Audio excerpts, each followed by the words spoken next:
Metro Louisville is made up of 26 districts. This podcast gives you a chance to connect with your council member and learn about what's going down in your district.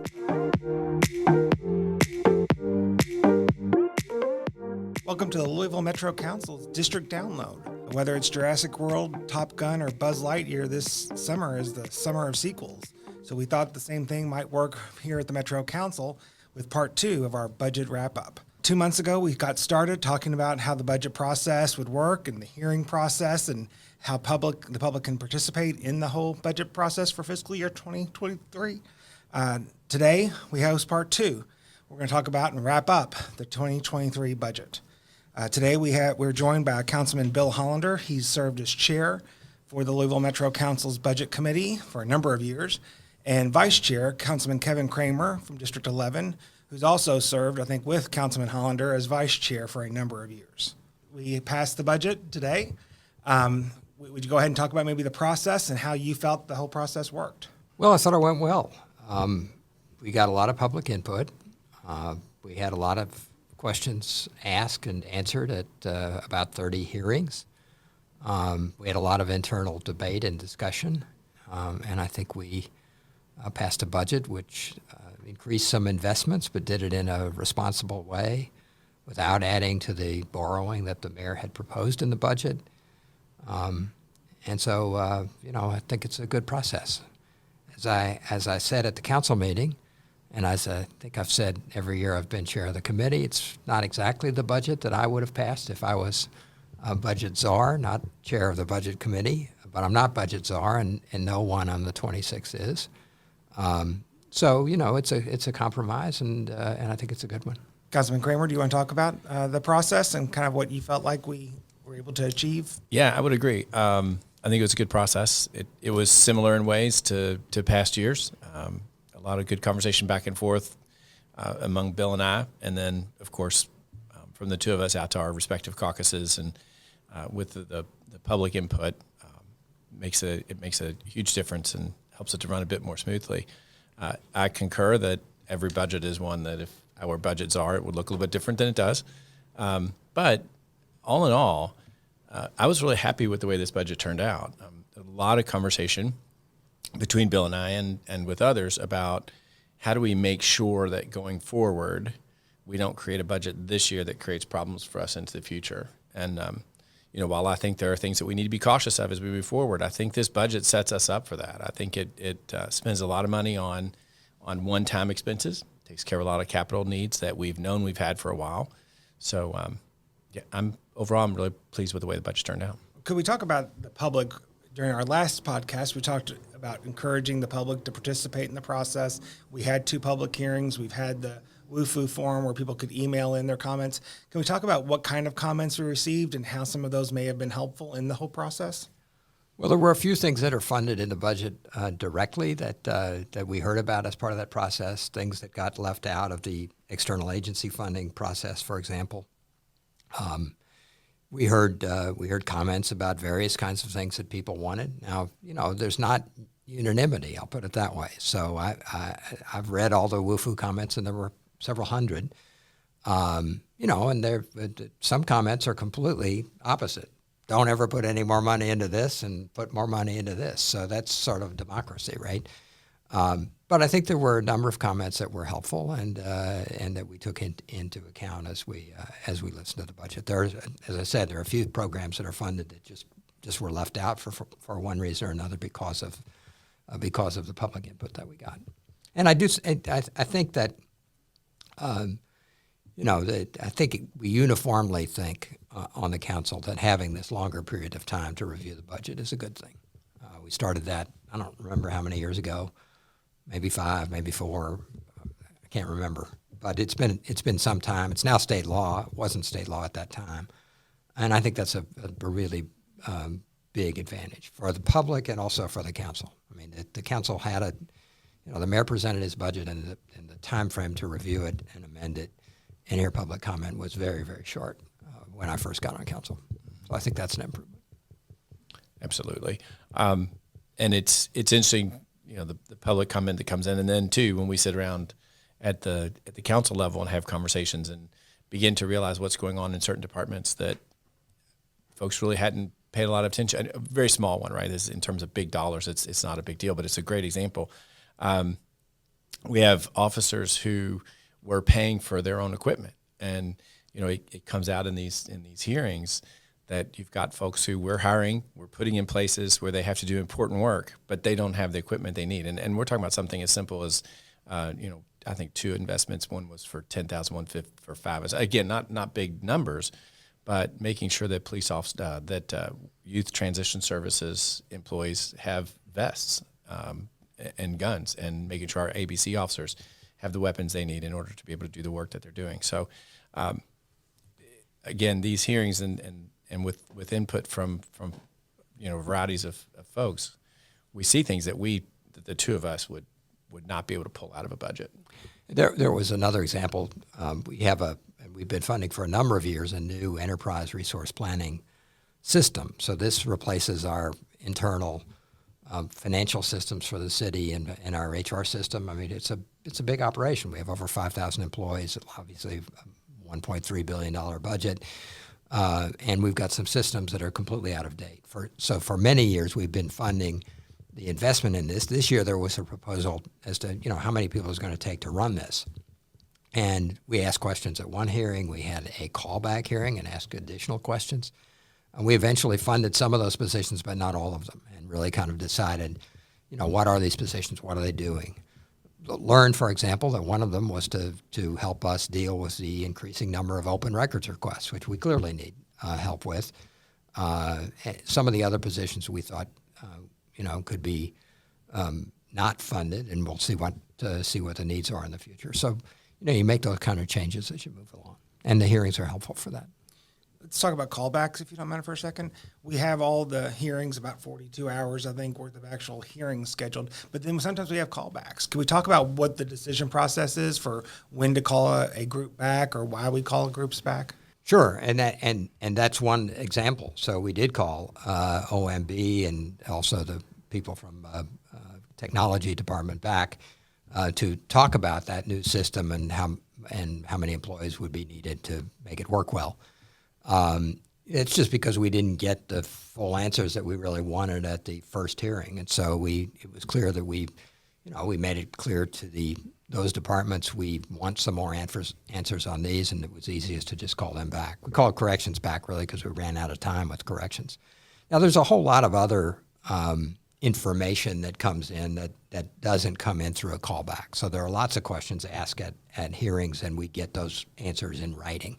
In this case, we thought it was important to have people come back and actually have that interaction and get those answers at that public meeting.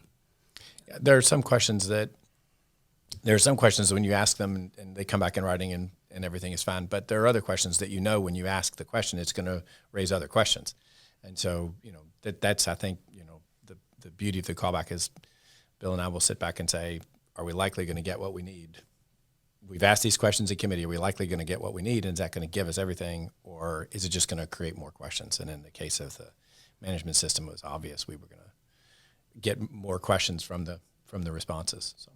And that's one of the benefits of having a 2-month budget process is it gives the administration a little bit more time also to be able to get you those answers and to do some of the follow-up. Yes, and when we schedule a meeting inadvertently over top of a graduation, so corrections was here. We had scheduled corrections. We were running, I think, 15 minutes behind from a previous meeting, and so corrections was already going to be cut short by 15 minutes, and then they had a hard stop on the other end, and we were afraid that we might need more time. And so, again, having that flexibility to say, hey, can we do this as a callback is really beneficial. For the new persons on the council, for persons out in the public who are watching these hearings, do you feel like there's something to be learned, as well as do you think the administration sometimes gets a little bit more information even throughout these whole processes?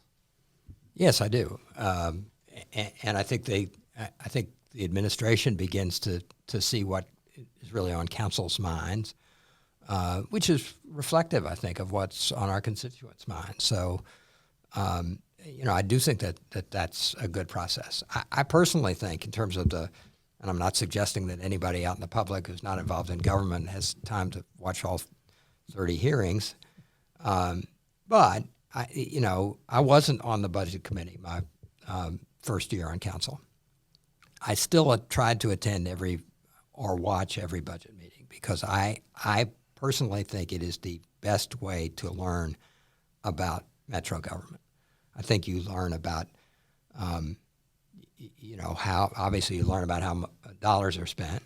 You also see the strengths and weaknesses of various departments and even various department leaders, and where there might be some room for improvement in our operations. And so I think I would advise new council members to do that as much as they possibly can. Not all of them are going to be on the budget committee, but we have a lot of people attend budget committee meetings who are not on the budget committee. Many attend, a lot of them who are not on the budget committee, and almost everybody attends some of them. And of course, even if you're not in attendance, they're all available to be watched both by the members and by the public. I think it's a great way to learn about the government and what we're doing. I concur. I would add only that, and it's kind of cliche to say, but where you spend your money is where your priorities are. So, for John Q. Citizen, who's trying to follow what's going on in the government, I think this couple months of the year when you have a chance to actually focus in on what's happening in those budget hearings, you really do get a sense of what the priorities of the mayor are and what the priorities of the council are as we hash through and really question things. So in the beginning of almost every hearing is an opportunity for the department to talk a little bit about what they're doing and how they would spend money. So there's usually a PowerPoint, and it's interesting. It's a little bit of tension. I mean, I have tried very hard to keep those presentations as short as possible so that you continue to have some time for questions. Obviously, a lot of time for questions, the bulk of the time for questions. On the other hand, departments, are justifiably proud in many cases of the work they've done. They want to recognize their employees and all the good work that they're doing. So, in almost every case, if a member of the public wants to watch any of these hearings, they will see at the beginning of the presentation a little bit about what this department does. And I think that's important. It's a good way to learn about your government. With COVID, we had remote meetings for a year. Right now, we're in that transitional period where some people are here in person, some are not. I think we had almost all, if not all, directors here in person this time. Can we talk about what the change, both the use of technology, the remote participation, what that has meant to the process, and what do you foresee for the future on that? Well, as always the case, there are some benefits and some drawbacks. It is helpful that folks like Councilman Hollander had said, if you're trying to learn how things run and how things work, being able to follow these meetings in real time, not necessarily going back and watching it, but being able to participate in real time, even if you can't be in the room, I think is really helpful to the individual. That said, I think it's equally a drawback in as much as when it comes time to really have the conversation about what direction we need to go and where we see the priorities, and being in the same space as someone makes it a lot easier to watch body language, to pay attention to responses, to see, what are the things that really struck someone as we're asking the questions, and not having colleagues in the room with us as we're moving through this makes it more difficult, in as much as now we have to take more effort, to make more effort to reach out to folks and say, hey, I couldn't tell what your response to this was, and I'm trying to figure out how do we negotiate from here. Versus if they were in the room with us, you can pretty much get a sense from body language. To your point about directors, I think, and I'm looking across the bill, I think they were all here. That would have been a great source of concern for me had they not been. Last year was much more difficult because there are questions that you want to ask, and being able to see how the directors and their staff is responding gives you a much better sense of what you're really dealing with. And so I was grateful that all the directors were here. I look forward to an opportunity to have all of our council members back in the room at the same time as well. I think the interactions are better when people are here as well. Before we start talking about what we accomplished and what the amendment says, one last question just about process, and that is, you two are very modest when it comes to the amount of time you all take to be able to do your roles as chair and vice chair. Will you talk about some of your all's relationship and the discussions that are going on, and frankly, how much time you all spend just getting us up to a budget amendment? I think a lot of people just see the finished product and don't realize that over Father's Day, Mother's Day, Derby Day, there's sometimes discussions that are going on, not by maybe every member of the council, but by at least those people who are kind of leading the process like you two. Well, I think so there are a whole series of ways that we communicate. I mean, one is just sitting next to each other for, I don't know how many hours. I'll have to add them up sometime, but 30 hearings. So you have an opportunity to share comments about what you're hearing and where you think changes might be needed, and where you can agree. And then we have more formal meetings. I mean, they're not terribly formal, but we have other meetings that are scheduled to talk about this idea or that idea. And then eventually we have lots of conversations with council members. I mean, we have 19 members on the Democratic side, and so that's a process that I talk to every one of 19 people and get their views about. I mean, the conversation is just generally about the budget. So we're it goes like we're pretty much concluded with the hearings, or we're getting concluded with the hearings. What do you like? What do you don't like? What would you like to see added, subtracted, and really get all those kind of comments. Not everybody. This is kind of like what I said about the comments from the public. Not everybody agrees. Might be surprising to people, but not all 19 Democrats are in complete agreement about what you should do about anything, really. And so you try to reach as much a consensus as you can and see where you're hearing sort of common themes. And I'm sure Kevin does the same thing with the Republican side. So and then we have lots of conversations together. Emails, text messages, phone calls. Right. Right. I feel like there hasn't been a day, maybe there was one or two, but I feel like there wasn't a day that Bill and I didn't communicate in some way, shape, or form about what was happening on either side, or just in terms of where we were on budget issues. So let's turn now to the product. Yep. So we've worked for 2 months. We now have a budget amendment that's been proposed and has been passed. And so, Councilman Hollander, would you maybe start, and then Councilman Kramer add on some of the things that we'd like to highlight as far as being part of this budget amendment? Sure.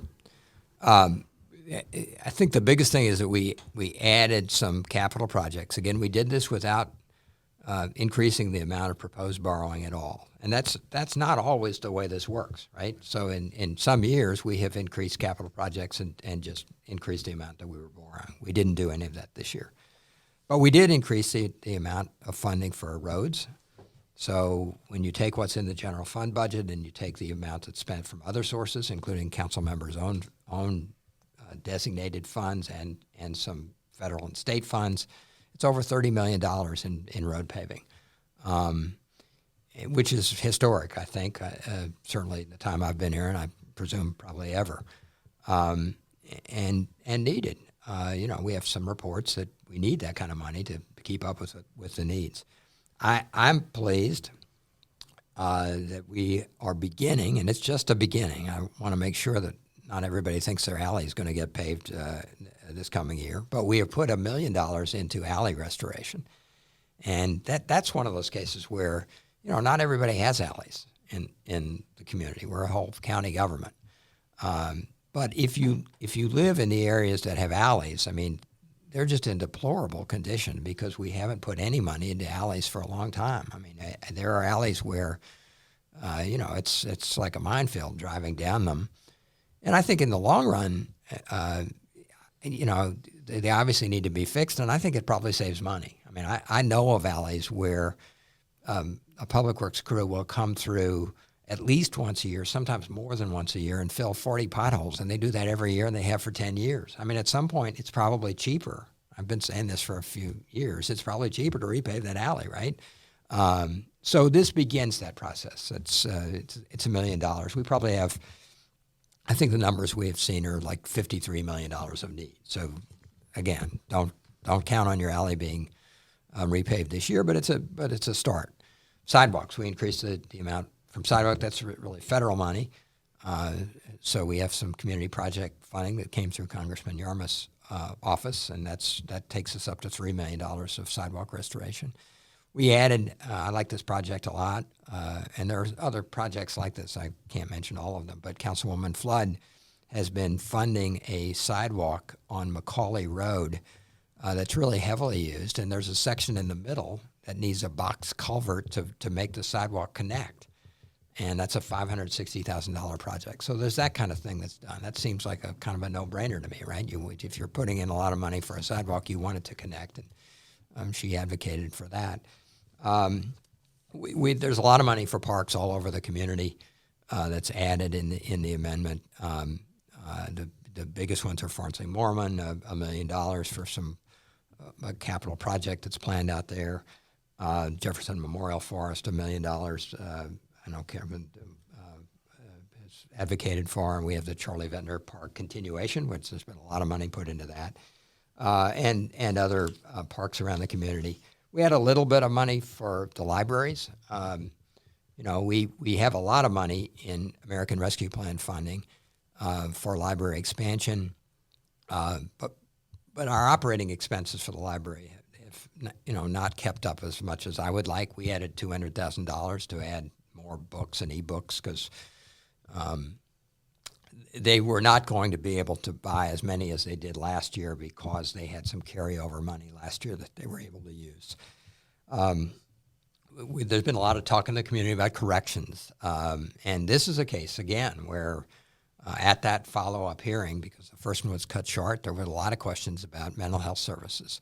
And a number of us had a tour of the jail and had discussions about corrections, and particularly with a psychologist that the new director at the jail has hired, and about mental health services. So we increased and funded 2 new programs for mental health services at $150,000 at corrections. And then homeless outreach.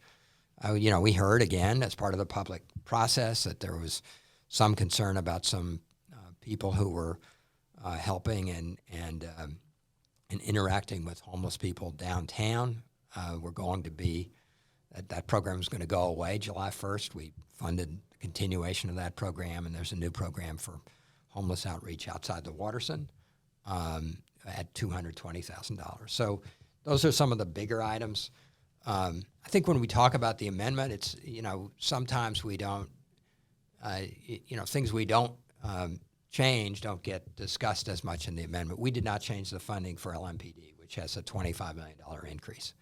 So it's very substantial funding. We didn't change the funding for OCEAN, the Office for Safe and Healthy Neighborhoods, which is funded at record levels now. We didn't change fire and EMS. And we didn't change a lot of capital projects like the Affordable Housing Trust Fund, the Dare to Care new distribution center, the waterfront park, Phase 4, the Louisville Zoo, Kentucky Trails. Sometimes when we talk about the amendment, I think we don't talk about things that are in there and didn't change. They're very good projects. So those are some of the highlights. Yeah, and I would follow up with Bill's original comment was that we didn't add to the borrowing, and which we sometimes do. In fact, if you look at budgets that have been sent over in the past, overwhelmingly when we did any capital projects, when the mayor would send a budget over with capital projects, most of those capital projects were bonded. Most of that was borrowed money. This year when he sent it over, there were more PAYGO capital projects on the list, which was encouraging. And we added a lot more and didn't add to the debt, which, again, I don't want to let that just slide by. That's a big deal. That doesn't normally happen. Okay. On the debt, can we talk a little bit about how it's decided what we bonded, don't bond, and also historically, when you talk about not adding to the debt, kind of what the decision process is for deciding when we've reached an acceptable amount of debt for that year, and also whether something is or is not bonded versus paid for out of the general fund? Not only did we not add to the debt, which is encouraging, we have historically not changed the mayor's revenue projections. And so the fact that we didn't change revenue projections this year really shouldn't be a big deal because we generally don't do that anyway. But not only did we not change the revenue projections, but the mayor had projected had put into the budget the highest amount of money going into the rainy day fund that we've done, at least in the last 10 years. And I think it might be actually the most we put in the rainy day fund. We didn't touch that. And the mayor also projected or set aside $15 million of the ARP funding because he wasn't sure what next year's going to look like. And so there's some caution in hanging on to some of those funds into the operating budget for next year. And again, I don't remember one single conversation, at least not between Bill and I, that we would tap into those reserves. And so the fact that we did this without borrowing, the fact that we did this without tapping into reserves that we had set aside, and again, I want to make it clear that while that seems like a simple thing, if we look back at past years when we've done this, there have been years when we looked at the amount of money that we were talking about putting into the rainy day fund and we questioned whether we could afford to do that or not. There were times when we looked at the borrowing and we realized we had to borrow more. So I was grateful that we were able to exercise that restraint and still get a budget that takes care of all of those capital things that you heard Bill talking about just a moment ago and doesn't impede the operating side. So the magnitude here, some years we put $500,000 in the rainy day fund or $1 million if we're lucky. We're putting $11 million into the rainy day fund this year. That doesn't get us quite to the percentage of general fund revenue that we have had in the more than 3 or 4 years ago, but it begins to get up there. It's the most we've ever had in the rainy day fund. The reason it's not the percentage is because the general fund has grown so significantly. So, and you're right, we never really talked about changing that. $15 million is set aside, not for this year, but for the next fiscal year to help us, manage through the next fiscal year. And we're talking about next fiscal year. I think it's important to kind of understand, where we might be, and now I'm talking about fiscal year 24. So the year that starts in July 1st of 2023. And of course, that budget will be done next year at this time by other people, not me. But the biggest driver of expenses in fiscal year 24 and in fiscal year 23 actually are the substantial salary increases that we have. I think all of us have agreed that we needed to continue to employ people in critical jobs.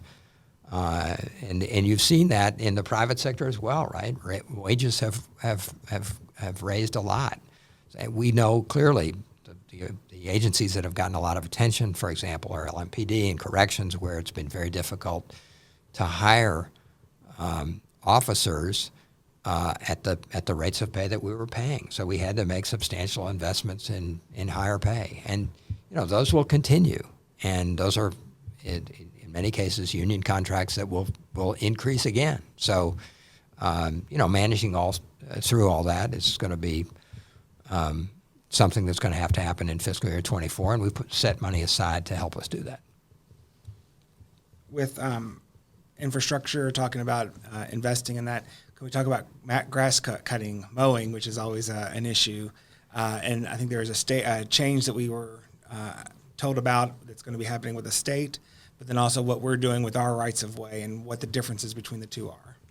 Kevin, you want to talk about that a little bit? Sure. If you go back several budgets ago, you would hear me shouting into the cameras that if you can't take care of the simple things, how do you really hope to take care of the really challenging problems that you have? And the state we had entered into a contract with the state that the state would pay for 3 cuttings a year on all of our state rights of way. And quite honestly, 3 cuttings isn't enough. It's not only as far as aesthetics go, and I will stand by that argument that if you can't take care of the simple things, but it's really more than just aesthetics. It's when you're talking about in the medians, when you're talking about edges of intersections where literally you can't see around corners because the grass is so high. It is a real and serious problem. And so several years ago, we recognized that and we raised the number of mowings to 5. It took, I think, 2 or 3 budget cycles for the mayor to finally say, okay, I'm just going to put it in because they're going to put it in if I don't. And so it came across the street in the budget this year. What you're alluding to, Steve, is an unfortunate reality that the state of Kentucky has decided that they're going to use some chemical impediments to growth, and they're going to spray in where you exit off of expressways in that area as you get closer to the road you're exiting onto, in those areas between the expressway and the feeder streets. They're going to spray that with chemical impediments to growth, and then they're going to reduce their cuttings to 3 times a year. It seems to me like that was an effort that was tried originally here on rights of way, and we realized that trying to do that wasn't very successful. My hope is that the state is able to be more successful at it than we were, and that if they aren't, that they quickly realize what the problem is. And I'll just add to that a little bit, and I'll also talk about interstates. We hear a lot about litter on interstates. Sometimes we hear about how often the grass is cut on interstates. I would just encourage anybody who is listening to, when you see your state legislator, talk to them about this kind of thing. I mean, I know that people talk to Metro Council members about this, but and no one is trying to pass the buck here, but it is not the job of Metro government to clean and cut the interstate highways. And, I don't think that we get the kind of attention to them in a dense urban area that Indiana, for example, gives to interstates in Indianapolis. And so that needs to be raised. That needs to be raised at the state level, and not just by council members and by the administration, but by members of the public. And I'm not sure, maybe state representatives hear about that a lot, but that really is a state issue. We try to help where we can, and we're doing some of that too to try to help, but we also need help from the state. And on top of mowing, things like graffiti also kind of fall into that same category, correct? Absolutely. So every one of us has heard, there's nobody who dislikes graffiti more than me, or litter. But everybody's seen the interstate signs on the back of them, and that's a state issue. The Metro is not going to do that. It's very expensive, so it sort of requires removing the signs. But if we're going to deal with that, then we need help from the state. With the budget process, the final vote. So we have the vote in the committee, which is the amendment. Then we get to the main floor of the council, and the council has the vote. Can we talk about any changes that do or don't occur at that point? Amendments for those, for those people who are not on the committee, do they get the chance to participate either on the committee or at the council level? And then once the council passes it, what the next steps are? So if someone proposes an amendment on the floor, the first thing that happens is Bill and I look at each other like, depending on whose side of the aisle the amendment came from, we look at each other like, how did this happen, right?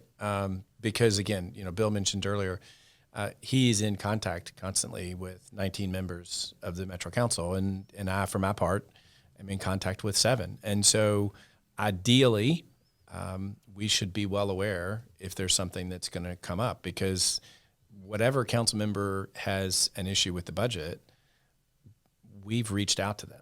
And so our hope is that whatever their concerns, whatever their issues, we would have tried to take care of it in the negotiations. And we both walk into that meeting believing that we're going to vote on the budget that passed out of committee. It passed out of committee unanimously. We would love to have a unanimous vote, every council at every council event. Some years we have, and some years we haven't, and some years we've been surprised by that lack of unanimity, and other years we've seen it coming. So, and that's important, Steve, because we have to pass a balanced budget.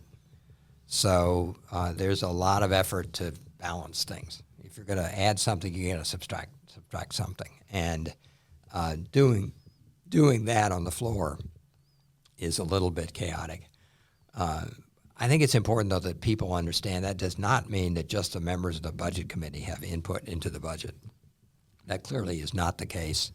That's why we have communications with every one of the 26 members and try to get a consensus before the Budget Committee vote. So there's been a lot of input by that point, and I think making amendments on the floor for the budget is just something I'm glad we haven't done. And I would point out, that participation in a committee, in a budget committee hearing or budget committee meeting, doesn't require membership on the budget committee. So, Bill mentioned earlier that if you looked around the room at several of the budget hearings, there were other council members present, people who weren't necessarily on the committee. There are certain departments that some of our council members are more interested in than others, and there are some issues that going on that our council members are more drawn to. And so, we'll see them at different committee meetings. So, I think it'd be a huge mistake to think that only folks who are on the budget committee are involved in the conversations. And they weren't just present at the meetings. Many of them were very active in terms of asking questions and making comments. Sure.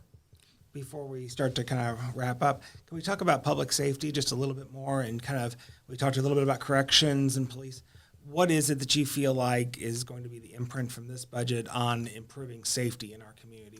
What changes and what from the original budget are in there that you feel like will help to kind of start to address better the violence that's been plaguing our city? Well, as I said, the Lmpd budget is $25 million more than on the operating side than it was last year. So there's money to significantly invest in Lmpd, to hire more officers. There's money for 3 recruit classes. We hope those will be full classes. We have not been able to do that in recent years, but part of that was probably the salaries that we were paying and offering. So that's been significantly changed. I think the Office for Safe and Healthy Neighborhoods is important, and that's funded at record levels. Now, when I say that, and I think we should, it's important that we mention this. This has been an unusual budget process because at the same time that we are running the budget process, we are running the American Rescue Plan process. And for example, the expansion of the Office for Safe and Healthy Neighborhoods is largely funded through the American Rescue Plan funds, which we haven't talked about here today. We just passed at a previous meeting in June American Rescue Plan funds that increased funding for youth programs in the community. I think that's an important part of our public safety efforts, because I think anybody would tell you, and certainly Christopher Tuax has talked about this a lot, if you're going to address our public safety issues, we have to start at younger ages in this community. So I think there are lots of programs that are designed to help us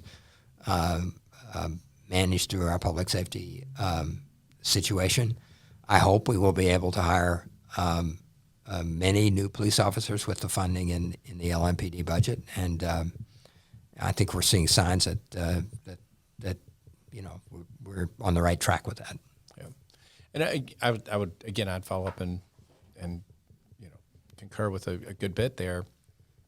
Whether you agree with or believe that all of the funding to the Office of Safe and Healthy Neighborhoods is the right direction to go or not, the fact of the matter is the money is being expended in that direction, and the goals, the anticipated or expected outcomes from that program should directly reduce violence. I mean, the way the goals are established, if they are successful, they will directly reduce violence. So, we are hopeful that now that the money's been put there, it will make a difference. I think the other one that kind of slides a little bit under the radar is youth transitional services.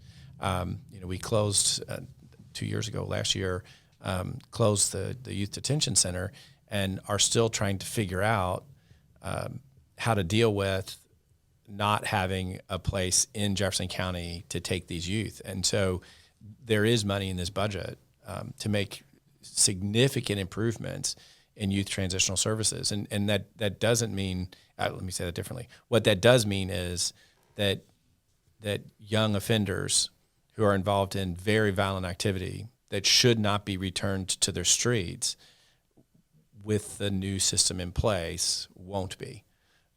But they need to get that up and running, and they needed the resources to do that, and this year's budget funded a good bit of that. That brings up another good point about, I think, the importance of the hearings. So Youth Transitional Services is going to have a facility where instead of police officers spending many, many hours with people who they have detained and are awaiting the decisions by the juvenile court officers as to whether they'll be detained further or go home, We had a lot of discussion at the hearing as to what during that time that YTS, Youth Transitional Services, has that child. What services are being offered? What are the kids asking for? What do we do in terms of talking to them about other opportunities in the communities, ways to do other things and not return to the criminal justice system? And there was some discussion, frankly, that maybe people weren't working together as well as they could. The Office for Safe and Healthy Neighborhoods and YTS, and could we have these resources? Isn't this an opportunity for us to work together? And I think sometimes at these hearings we can begin to put different departments together and hopefully make some improvements along that line too. You brought up the American Recovery Program. One of the things we haven't discussed was the bipartisan infrastructure bill or program that also was passed before this budget process got going. And the mayor did put some funding as well as staffing associated with that. Could you explain kind of what that might mean in the future for our current budget? The mayor had set aside $30 million as potential borrowing, really budget authorization for matches for bipartisan infrastructure law projects when they come along. And that most of that remains in the budget. It's been reduced a little bit to help fund some of these other things, but there's still over $25 million in that pot of money. The reduction just means that we didn't think it is needed immediately. The rollout, I think, of the bipartisan infrastructure law projects is a little longer than people had anticipated. The mayor also put in, I think it was $1.5 million for operating money for people to help administer those federal grants from the BIL, the Bipartisan Infrastructure Law. We reduced that to $750,000, again, more or less as a timing issue. Those positions aren't going to exist as of July 1st, so they could be deferred. But there's plenty of money in the budget to take advantage of the Bipartisan Infrastructure Law. Some of it will come to us by formula. A lot of it is competitive, and so there are people in Metro government working to apply for those grants. The BIL is broad-based, so it could include broadband, it could include highway projects, it could include a lot of different things, and the administration has a whole team trying to get as much money as we can out of that. You both talked about the budget not being a perfect budget, that there are things that you would change. So let's just say you are the only council member in the Metro Council, and you have the opportunity to make one significant change that you didn't feel like you quite got there in this budget. What would you do that would be different or that would kind of put your fingerprints on this budget? That's a tough one, Steve. I try not to do that kind of thing. Yeah, okay, me too. That's something I really try not to. That's. I think I'm not sure my role is real conducive to answering that question. Okay, what I'm trying to do is to get consensus. Yes, and at the end of the day, quite truthfully, it's not my budget. At the end of the day, this is a budget that reflects the needs of a very broad community. And one of the things I would try to avoid is being the czar in any area. I think we're always best served when we don't walk into a room thinking we're the smartest person in the room. At least for me, I know that's true. I don't want to think I'm the smartest person in the room. There are parts of the budget that, in all seriousness, that I look at funding in certain parts of the community, and I say, well, this is what this particular program is supposed to do, and we're operating this program in this part of the community, and how does that make sense? And had a conversation with a council member just yesterday about one of these kinds of programs, and she acknowledged that the way the program is designed, it's not ideal for the part of the community that she's in. But she pointed out that even though it wasn't designed specifically the way that it's functioning in her part of the community, it is functioning well in her part of the community. And what's happening as a result of that is important to what's going on there. And to try and find a different way to get that same result out of the budget would have been incredibly challenging. So while I would have swept the money, and I tried twice in our negotiations to sweep that money, again, I realized that might not be my first choice, but for one of my colleagues, it's an important part of what's happening in her community, in her part of the community. I've changed my mind. I will say one thing since I'm leaving, and I've said this at every budget hearing that I've been in. I would love to see, not, obviously it didn't happen this year, but in the future, I would love to see additional investments in the Louisville Free Public Library's operating funds. I think we are really good, and it's not just a library. I think we are really good as a city in investing in new things on the capital side, and we have done some really terrific things in libraries. Southwest Library, South Central Library, Northeast Library, with American Rescue Funds, opening Parkland, significantly expanding and renovating Portland, an $8 million investment in the main library. We have not, in my view, kept up with operating expenses for the library. They've increased, but as I pointed out at budget hearings, we do not fund our library at the rate that other communities across the country and in Kentucky actually fund libraries on the operating side.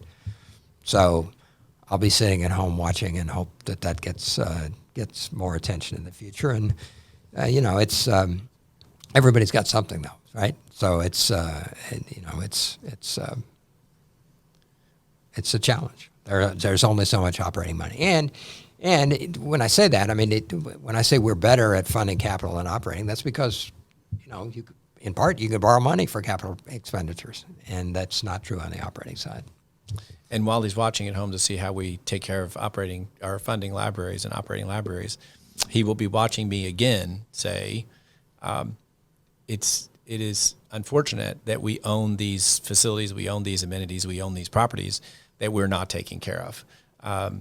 This year's budget, I'm happy to say, does a much better job with deferred maintenance. But it's not just about fixing what's broken. It's about not putting it off in the first place. It's about how well are we taking care of the amenities, the facilities, the buildings that belong to the citizens in Louisville. And if we're not changing air filters when air filters need to be changed, then we're going to have problems with our HVAC systems. If we're not taking care of carpets and tiles when we should be taking care of them, we're going to have problems with those in the future. If we're not taking care of roofs, if we're not replacing them on a schedule, we're going to have leaks, and those leaks are going to create bigger problems. And so, if I could just wave a magic wand, there would be a lot more money spent in that, just taking care of the things that belong to us.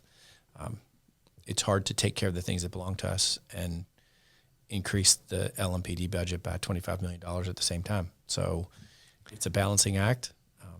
I agree. And Kevin and I were, before we were chair and vice chair of the budget committee, we were chair and vice chair of a deferred maintenance committee, looking at deferred maintenance all over the community, I think. And very early on in my time here, and we identified an enormous amount of need in the community, some of which we've been able to address, but a lot that remains to be addressed. So we're running short on time here, but let me get one last question in. With the amendment, there's also budget language that we add in there. And that budget language oftentimes is overlooked by the public, but can have an important role in our functioning as a council. Can we talk about, once the budget is passed, what the role of the budget committee is, and also kind of what other responsibilities the budget committee takes on throughout the remainder of the calendar year? Sure. So we a couple things directly. We put in a lot of language saying we want reports on this or that or the other thing regularly, sometimes monthly, often quarterly. And so we receive those reports and see how things are going along the whole year.